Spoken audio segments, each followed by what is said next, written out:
이정아입니다. 한 주간 동안 잘 지내셨습니까? 오늘은 여러분에게 사고의 미학이라는 주제로 이야기를 드릴게요.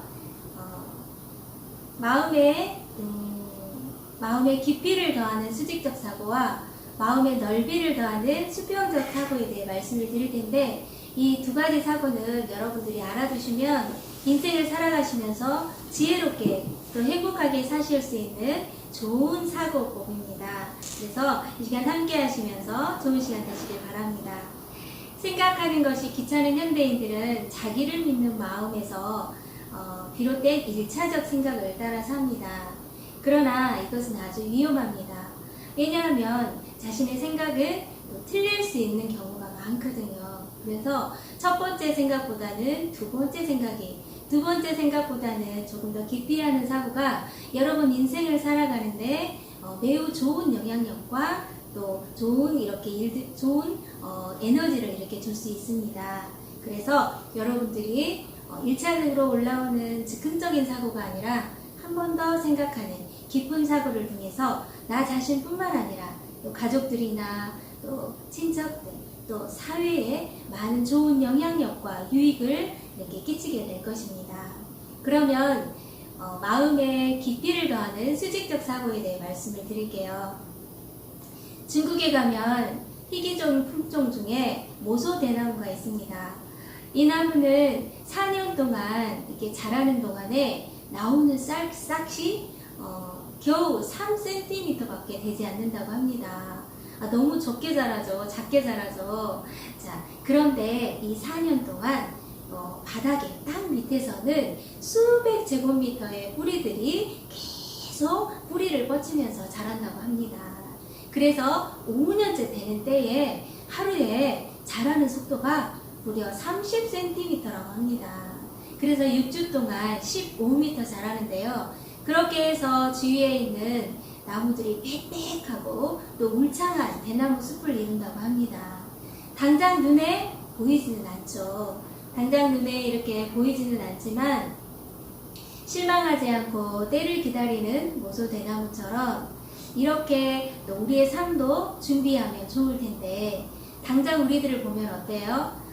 당장 눈앞에 성과나 결과들을 기대하고 또 내면의 뿌리를 쌓는 부분에는 우리가 살아가는데 좀 소홀하지 않나, 이런 생각도 해보게 됩니다.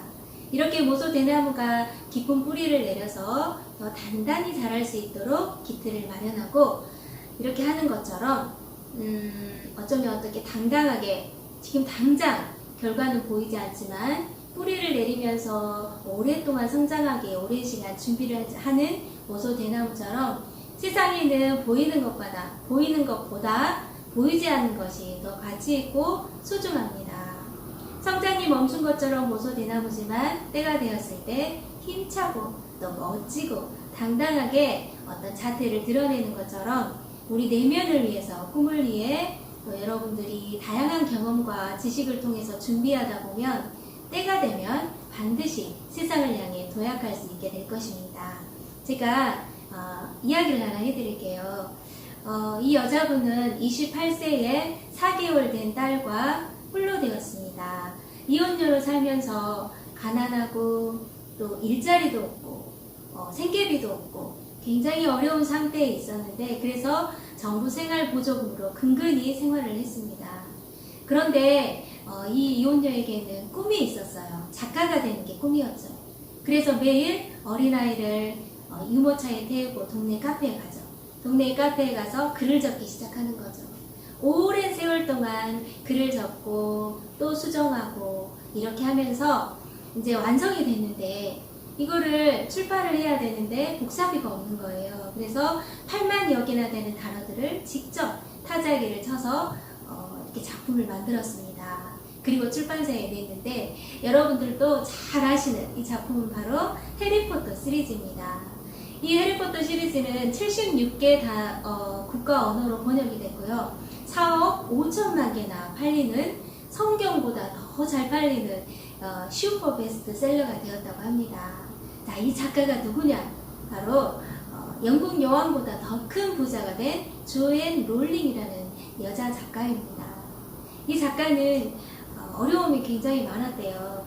빛이 보이지 않는 어두운 터널에서 희망조차 꿈꿀 수 없는 가장 밑바닥의 가난과 싸우고 또 실패를 통해서 많은 어려움들을 겪었는데, 그런데 이런 어려움들이 많았지만 그런 어려움에 매몰되지 않고 자신이 가장 잘하는 것에 몰두를 해서 또 자신의 꿈을 이루고 성공을 이룰 수 있었습니다. 뿌리가 깊은 나무는 비바람이 몰아쳐도 꺾이지 않고 또 잎사귀도 푸르고 또 싱싱하고 사시사철 푸르면서 그 자태를, 고든 자태를 유지를 합니다. 지금 당장 눈에 띄는 변화가 없어도 자신 성장에 확고한 밑거름이 될 다양한 경험과 또 지식의 뿌리를 내리면서 여러분들의 역량을 키워나가시기 바랍니다. 그렇게 하시면 때가 반드시 오고요. 그 때가 왔을 때 여러분들은 더 큰, 더 넓은 세상을 향해서 도약할 수 있을 겁니다. 자, 이번에는 마음의 넓이를 더하는 수평적 사고에 대해 말씀을 드릴게요. 미국에 가면, 미국 특히 캘리포니아에 가면 세상에서 가장 큰 나무가 있습니다. 바로 레드우드인데요.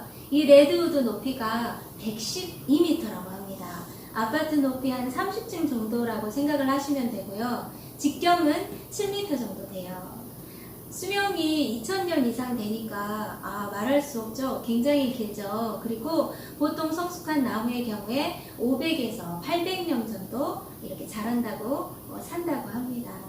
그런데 이 나무가 신기하게도 세계에서 가장 높은 나무인 이 레드우드를 지탱하는 뿌리는 몇 미터인지 궁금하시죠? 바로 3m밖에 되지 않는다고 합니다.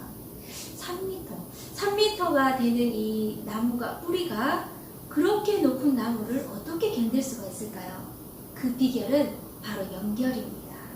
이 땅 밑에 있는 뿌리들이 그 이웃한 레드우드와 서로 뿌리가 강하게 얽혀 있어서 군집으로 이렇게 이루어져 있어요. 그래서 그 뿌리에서 나오는 그 연결된 힘이 대단한 힘을 가지고 있다는 거죠. 그래서 시속 50km의 강풍이 불어와도 끄떡없이 버틴다고 합니다. 또한 나이 든 레드우드는 자신의 가지를 꺾어서 옆에 이렇게 작은 나무가 자랄 수 있도록 햇볕을 공급해주고요. 또 떨어진 나뭇가지들이 그 자라는 나무들의 영양분을 공급해주는 아주 굉장히 좋은 영향력을 주는 그런 나무인데요. 자, 이렇게 해서 서로 도움을 주고받으면서 수백 년에 걸쳐 거목으로 자랄 수 있었다고 합니다. 제가 또 여기에 얽힌 이야기를 하나 해드릴게요. 최현정이라는 여대생이 있습니다. 이 여대생의 어머니는 맹인입니다. 앞이 보이지 않으신데요. 20살 때 뇌경색으로 갑자기 시력을 잃게 되셨대요. 그래서 극단적인 선택도 생각을 해보고 하다가 마음을 고쳐먹고 맹인 학교에 들어가셔서 마사지를 배우셨어요. 그랬는데 그곳에서 아주 마음에 드는 사랑하는 남편을 만났죠. 결혼을 하게 되고 아이도 가졌고 또 그 아이를 낳았습니다. 이 아이가 바로 최현정이라는 여학생인데요. 아이를 낳자마자 또 사정이 있어서 부부가 헤어지게 되었다고 합니다. 그래서 엄마는 이 아이를 키우기 위해서 자신이 눈에 보이지 않기 때문에 이 아이를 어떻게 키울까 생각을 하다가 친척집을 맡기게 됐어요. 그리고 엄마는 밖에 나가서 마사지를 해서 벌어온 돈을 친척집의 생활비로 또 아이의 교육비로 이렇게 드리게 됐어요. 그런데 친척집에서 자라게 된 이 최현정이라는 학생은 편치 않았겠죠. 어머니 밑에서 아빠와 함께 행복한 가정에서 자라고 싶었지만 여의치 않아서 친척집에 맡기게 되고 또 그곳에서 자라면서 많은 어떤 어려움과 또 고통과 아픔을 겪으면서 이 아이 마음속에 이런 생각이 들었다고 합니다. 내가 왜 이렇게 불행하지? 나는 왜 아빠가 안 계시는 겁니까? 우리 엄마는 왜 앞이 보이지 않는 거지? 난 너무 불행하구나. 차라리 난 낳지 말지. 뭐하러 나서 나를 이렇게 고통스럽게 할까? 이런 생각을 하면서 보이지 않는, 앞을 보이지 않는 엄마를 굉장히 원망을 했대요. 그런 이후에 계속 삐뚤어져 나가면서 엄마에게 학원비를 타서 친구들과 술도 마시고 유흥비로 많이 썼다고 합니다. 이렇게 방탕한 생활을 하다가 대학교를 가게 됐어요. 그곳에서 대학교에서 광고하는 해외 봉사 프로그램을 만나게 되면서 야, 이 프로그램 참 괜찮다. 나 참가하고 싶다. 이런 생각이 들어서 이렇게 신청서를 적고 훈련을 받아 탄자니아라는 곳으로 봉사 활동을 가게 됐어요. 그런데 같은 팀 동료들 사이에서도 마음이 맞지 않으니까 많은 트러블이 있었겠죠.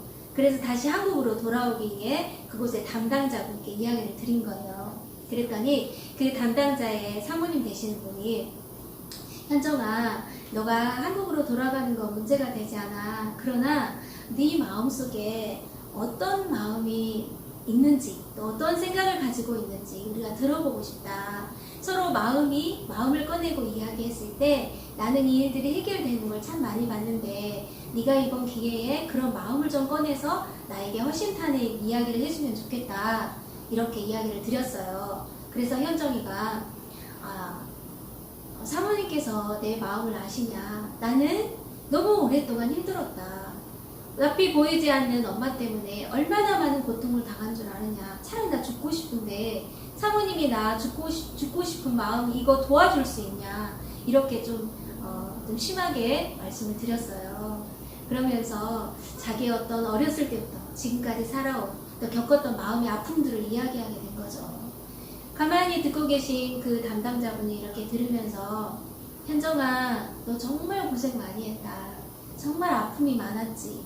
너 그런 고통을 옆에서 이렇게 보듬어 안아줄 사람이 없었지. 그래, 많이 힘들었겠다.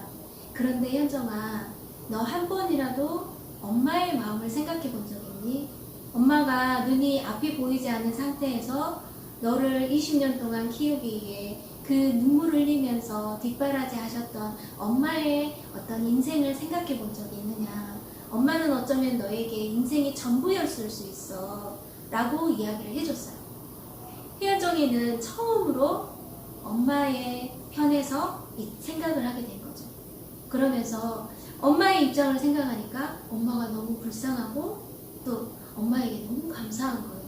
자기를 위해서 희생하시고 눈이 앞이 보이지 않는데도 그 돈을 벌어서 자기의 교육비를 대고 또 이렇게 성장시켜준 엄마에 대해서 갑자기 고맙고 감사한 마음이 넘치게 된 거죠. 그래서 당장 엄마에게 전화를 해서 엄마에게 감사하다, 고맙다, 사랑한다 표현을 했는데 엄마가 너무 고맙다고 하면서 현정아, 나는 내 인생 살아오면서 내가 앞이 보이지 않는 것 때문에 고통한 적이 별로 없다. 왜냐하면 네가 내게 있어서 네가 나의 유일한 희망이었고 나는 내 생명과 같은 딸을 위해 이렇게 내 일생을 바치며 살고 있다. 난 이게 너무 행복하다. 엄마가 그런 말씀을 해주셨대요. 그런 일이 어떻게 됐겠어요? 엄마와 딸은 굉장히 좋은 사이가 됐어요. 지금은 결혼해서 너무 잘 살고 있습니다. 자, 여러분, 문제는 혼자 풀려고 해서 풀리는 게 아닙니다. 이렇게 내 생각이 항상 정확하지 않기 때문에 다른 사람과 대화를 통해 또 자신의 모습도 비춰보고 또 자기가 잘못된 자기 생각과 다른 이야기도 내 마음에 받아들여보고 그래서 그런 가운데 고립된 생각에서 벗어날 수 있고요. 또 다른 사람의 마음을 받아들이면 웬만한 문제들은 다 풀리게 되어 있습니다. 다른 사람과 마음의 연결을 통해서 엮어져서 발휘되는 마음의 힘은 레드우드처럼 우리 마음을 단단하고 튼튼하게 지탱할 수 있는 인생의 방패막이 됩니다. 자, 여러분, 오늘 마음의 깊이를 더하는 수직적 사고와 마음의 넓이를 더하는 수평적 사고에 대해 말씀을 드려보았는데요. 사고하는 것은 보이지 않는 결과물이지만 사고를 하면 할수록 우리의 삶은 굉장히 윤택해집니다. 그리고 지혜로워지고 행복해져요. 그래서 여러분들이 좀 더 사고하고 또 어려움과 또 역경도 즐기고 다른 사람들과 마음을 나누면서 행복한 인생을